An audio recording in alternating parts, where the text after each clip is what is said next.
வள்ளுவன் ரொம்ப உறைந்து பேசுகிறான். நான் தாயிடம் வளர்ந்தேன் என்று சொல்கிறார். தாயை விட உலகத்தில் உயர்வு யாருமே கிடையாது. தாயை விட கடவுளை நாம் அம்மை என்று முதலிலே சொன்னோம். அம்மை, அப்புறம்தான் அப்பா.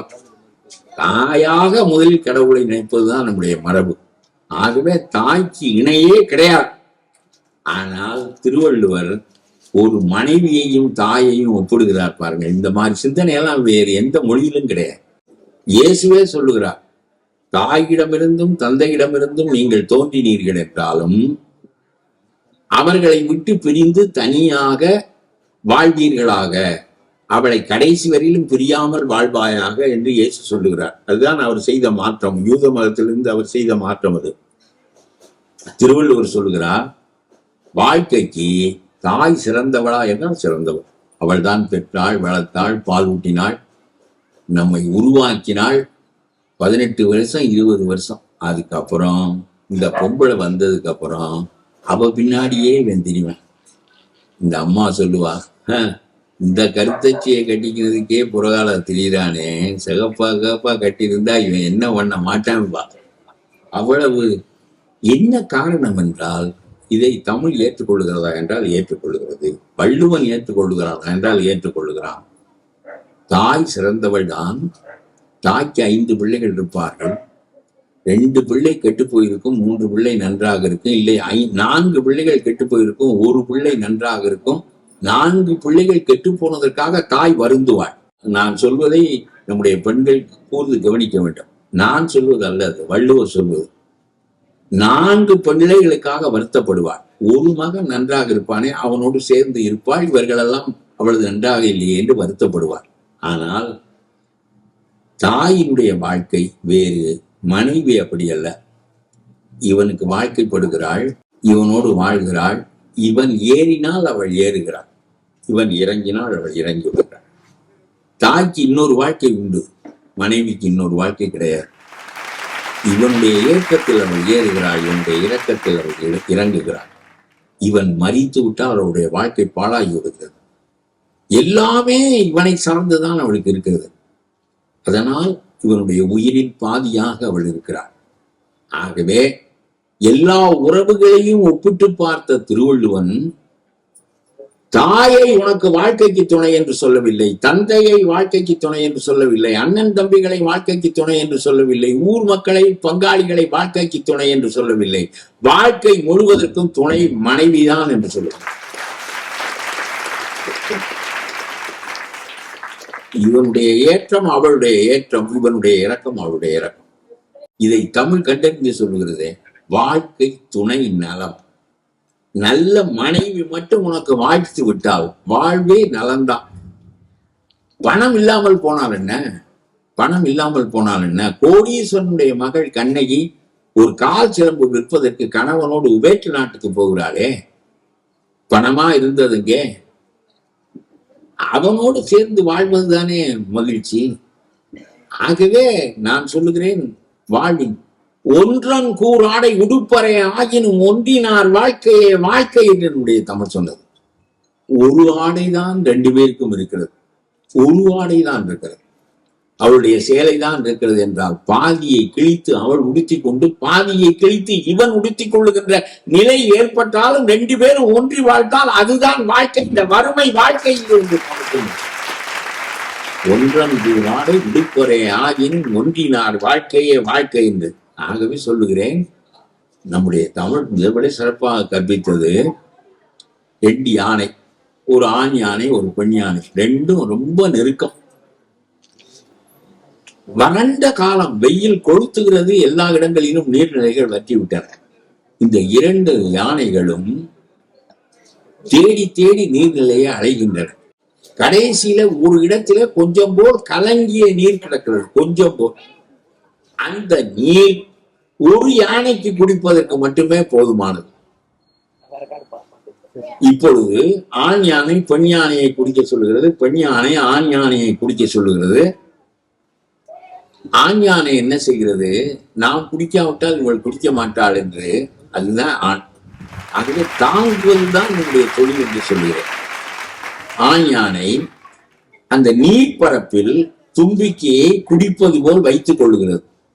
ஆண் யானை குடிப்பதாக நினைத்து பெண் யானை முழு தண்ணீரையும் குடித்து விட்டது. அவளை தாங்குவதற்கும் அவளை போற்றுவதற்கும் நமக்கு இல்லை என்றாலும் அவளை சிறப்பிப்பதற்கும் தான் தமிழ் நமக்கு கற்றுக் கொடுத்திருக்கிறோம். இந்த மாதிரி உலகத்தில் உண்டா? பெண் யானை குடிக்க வேண்டும், முழு நீரையும் குடிக்க வேண்டும், தான் முழுவதும் வறட்சியோடு இருக்க வேண்டும். இது குடிப்பது போல் பாவிக்கிறது. பெண் யானை முழுவதையும் குடித்து விடுகிறது.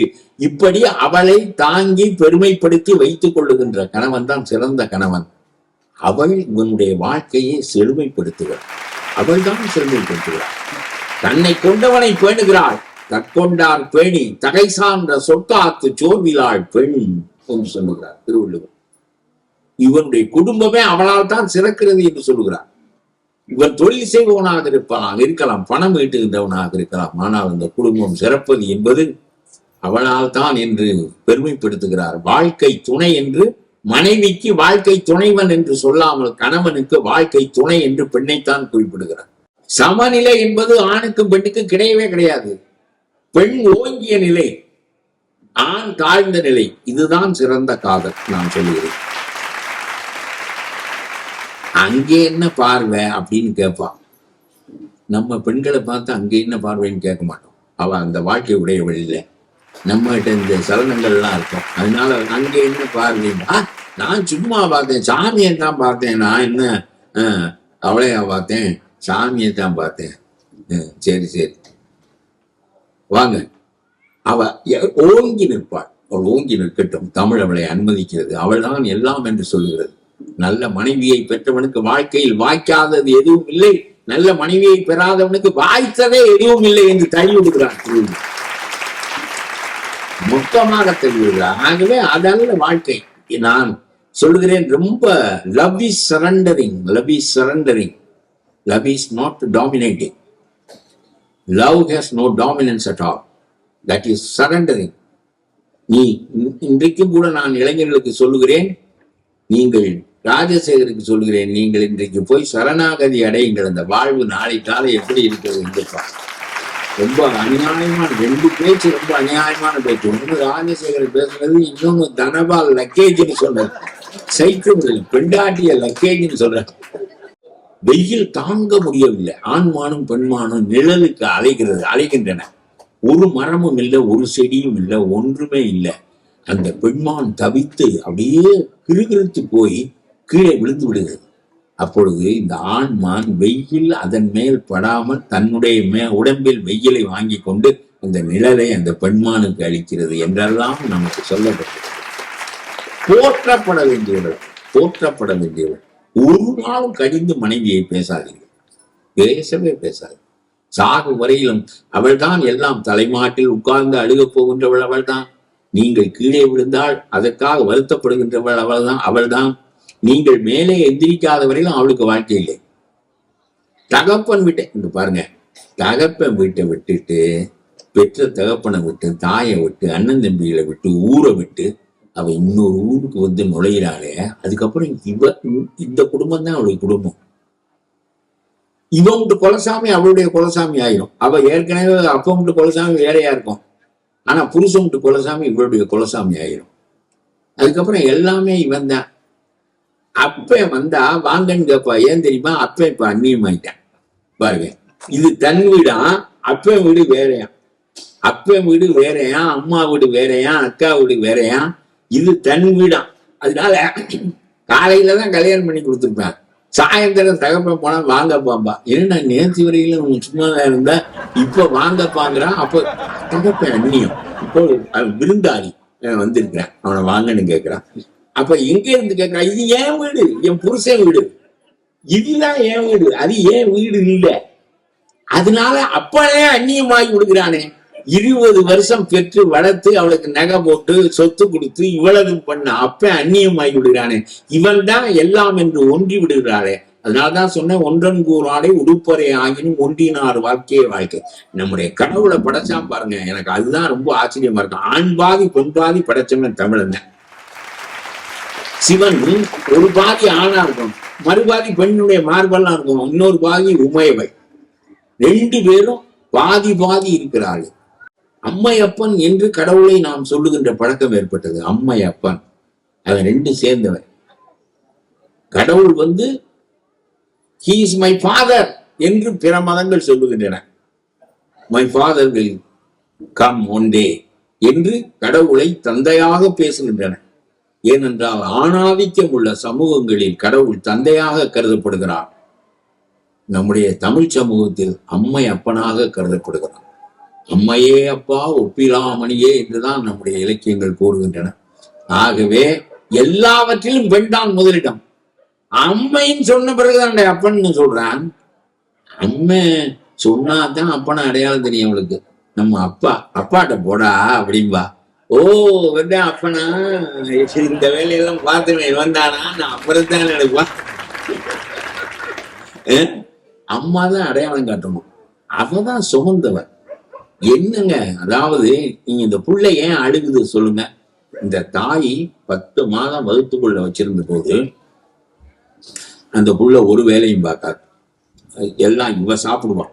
இவ சாப்பிடுறது தொப்புள் கோழி வெளியா போகும். பிள்ளைக்கு இந்த உணவு ஒத்துக்காதுன்னா அவ அந்த உணவை சாப்பிட மாட்டான், சாப்பிடவே மாட்டான். பிள்ளைக்கு ஒத்துக்காதுன்னா சாப்பிட மாட்டான், தனக்கு பிடிச்சாலும். அப்புறம் அந்த புள்ள ஒரே ஒரு வேலை தான் செஞ்சுக்கிட்டு இருக்கும். அந்த வகுத்துக்குள்ள உருண்டுக்குனே இருக்கும். ஒரு நாள் வந்து இந்த புள்ள வெளியே விழுந்தோடனே வீர்னு கத்துது. எது கத்துது? எல்லாரும் கேட்கிறாங்க, சாகிற போது தானடா அழுகணும். கண்ணதாசன் கூட கேட்கிறார், சாகிற போது தானே அழுகணும், எதுக்கு வாழ்ற போது பிறந்திருக்கா மகிழ்ச்சி தானே அடையணும், எதுக்கு அழுகிறான்னு கேட்கிறார். அதல்ல, இதுவரையிலும் தாய் இந்த பிள்ளைக்காக சுவாசித்தாள். இப்ப இந்த புள்ள வந்து பூமியில விழுந்தோடனே தானே தனக்காக சுவாசிக்க வேண்டும் என்ற கட்டாயம் ஏற்பட்டு விட்டது. இந்த பிள்ளைக்கு அது பழக்கம் இல்லை. ஐயோ இது என்னது எனக்கு தெரியாதேன்னு வீறிட்டு அழுகுது. முதல் காற்று உள்ளே போய் விடுகிறது. பிறகு அந்த உள்ளே போன காற்று 80 வருஷம் 90 வருஷத்துக்கு உள்ளே போகுது வெளியே போகுதுமாக இருந்து ஒரு நாள் வெளியே போன காற்று உள்ளே வராது, அங்கு போய் சேர்ந்து. அதுவரையில் நம்ம தூங்கினாலும் எது செய்தாலும் அது உள்ளே போய் வெளியே வந்து கொண்டே இருக்கு நமக்கு தெரியாமல். அந்த முதல் காற்றை அது இழுத்ததுக்கு தான் அது கத்தியது. எனக்கு வழக்கம் இல்லையே இது கத்தியது. முதல் காற்று உள்ளே போய்விட்டது. பிரீத் இன் ஸ்டார்ட்ஸ், பிரீத் இன், இதுதான் முதல் சுவாசம். பிரீத் அவுட், வெளியே போன காற்று ஒரு நாள் உள்ளுக்குள் வர மறுத்து விட்டது, தவறி விட்டது. அன்றைக்கு நம்ம போய் சேர்ந்து விட்டோம். அது பிரீத் அவுட். இந்த பிரீத் இன்னுக்கும் இந்த பிரீத் அவுட்டுக்கும் ரெண்டுக்கும் இடைப்பட்ட வாழ்க்கையில் நாம் எப்படி வாழ்ந்தோம், எப்படி சிறந்தோம் என்பதுதான் நமக்கு முக்கியமானது. நல்ல மனைவியை அடைந்தோமா, அந்த மனைவியால் அந்த வாழ்வு சிறந்ததா? நான் ஒத்துக்க மாட்டேன். ராஜசேகர் கெட்டிக்காரத்தனமா பாடுபட்டு சின்னத்துல இருந்து ரொம்ப சாதாரணமா அலைஞ்சு திரிஞ்சுட்டு இவ்வளவு 4 கிரவுண்ட்ல வீடு கட்டுற வாழ்க்கையை அவர் அடைஞ்ச அந்த மகாலட்சுமி வந்ததுனால அடைஞ்ச வாழ்க்கைங்கிறத என்னுடைய கருத்து. அதனால இதெல்லாம் சொல்லாதீங்க, போய் மன்னிப்பு கேட்குங்க. தெரியாம பேசிவிட்டேன், இந்த வட்டி முண்டத்துல என்ன கட்சி மாதிரி போட்டு விட்டாங்க, அந்த கட்சியில இருந்திருக்கணும் நான். ஆகவே நல்ல குடும்பம். எவ்வளவு பேர்? 15 பேர் இருக்கிறார்கள் அந்த குடும்பத்தில். தாய் இருக்கிறாள், மாமியார் இருக்கிறார்கள், எல்லாம் இருக்கு. அதான் குடும்பம், அதான் குடும்பம். அதையெல்லாம் கொண்டு செலுத்துகின்றவள் மனைவி தான். அவ என்னங்க இப்ப எல்லா பிள்ளைகளும் என்ன தெரியுமா பிரச்சனை?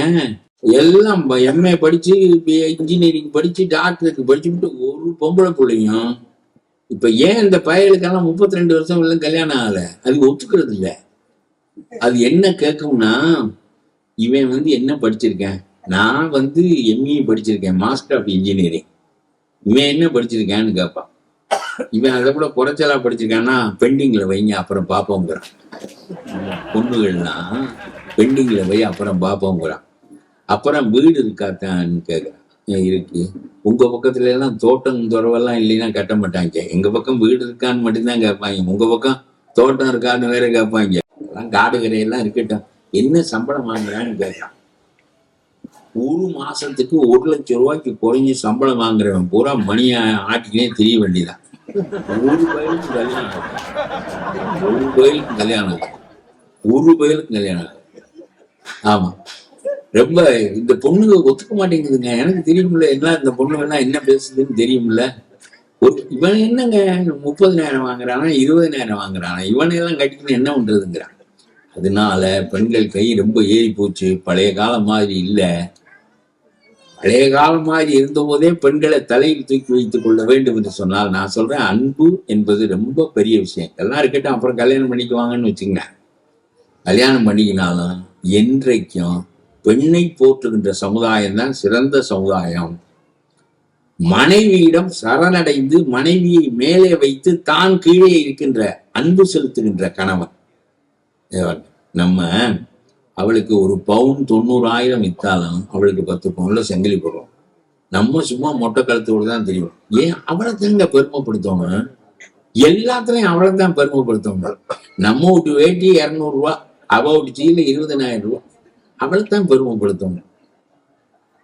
ஆனா நாட்டுல ஏன் தெரியுமா பொண்டாட்டிக்கெல்லாம் அவ்வளவு நகைப்படுறேன், என் ஸ்டேட்டஸ் என் பொண்டாட்டியை பார்த்து இருந்தீங்கடான்னு அர்த்தம். அவ போட்டுதான் இருக்கேன் நகை உலகத்துக்கு, என் ஸ்டேட்டஸ் அவளை பார்த்து தெரிஞ்சுக்கடா. அப்ப ஸ்டேட்டஸ கூட பெண்டாட்டியை பெருமைப்படுத்தி அவளை அலங்கரிச்சு அவளுக்கு நகை ஓட்டு நாம் தெரிந்து கொள்ள வேண்டும் என்று கருதுகிறோம் என்று சொன்னால் அதெல்லாம் சிறந்தது.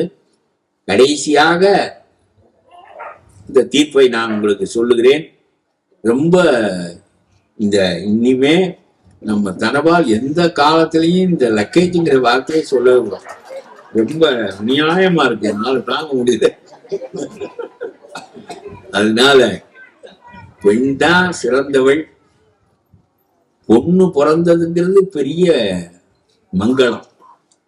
ஆகவே மனைவிதான் சிறந்தவள்.